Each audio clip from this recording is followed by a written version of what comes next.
Hi అండి, welcome to సువర్ణ వంటలు. ఈరోజు కలాకండ్ ఎలా తయారు చేయాలో చూద్దాం. ముందుగా బౌల్ పెట్టుకొని అందులో గ్లాసెడ్ పాలు పోసుకోవాలి.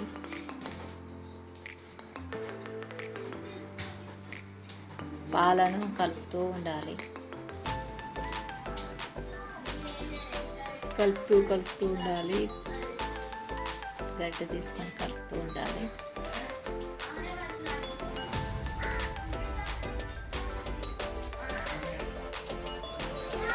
కలుపుతూ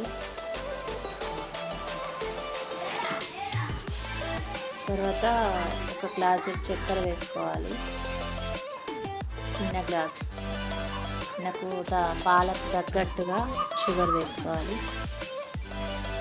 తర్వాత 2-3 స్పూన్ల రవ్వ వేసుకోవాలి. రవ్వ వేసుకొని తిప్పుతూ కలుపుకోవాలి. అది కొంచెం దగ్గరకు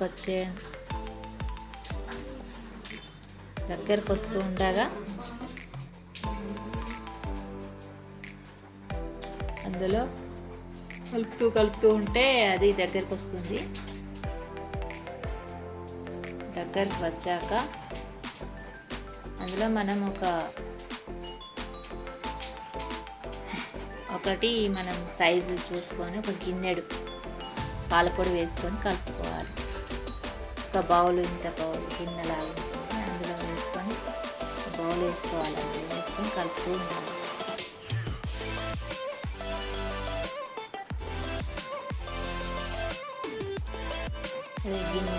గిన్నెకు సపరేట్ అయ్యే వరకు కలుపుతూ ఉండాలి.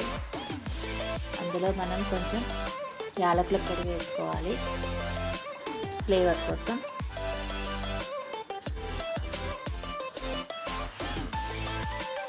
తర్వాత కొంచెం ఒక స్పూన్ గీ వేసుకోవాలి. నెయ్యి వేసుకొని కలుపుకోవాలి.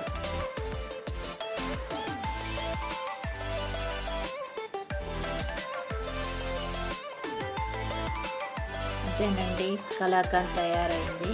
మనం అది ఒక గిడ్డకు నెయ్యి రాసుకొని అందులో వేసుకుంటే కలాకండ్ తయారైంది. మనం అది చల్లారిన తర్వాత పీసులాగా కట్ చేసుకోవచ్చు. చల్లారిన తర్వాత ఇట్లా చాక్ తోటి పీసులాగా కట్ చేసుకుంటే కలాకండ్ చూసారా ఎలా ఉందో, చాలా బాగా వచ్చిందండి. టేస్ట్ కూడా చాలా బాగుంది. మీరు తయారు చేసుకోండి. ఇట్లా తయారు చేసుకోండి.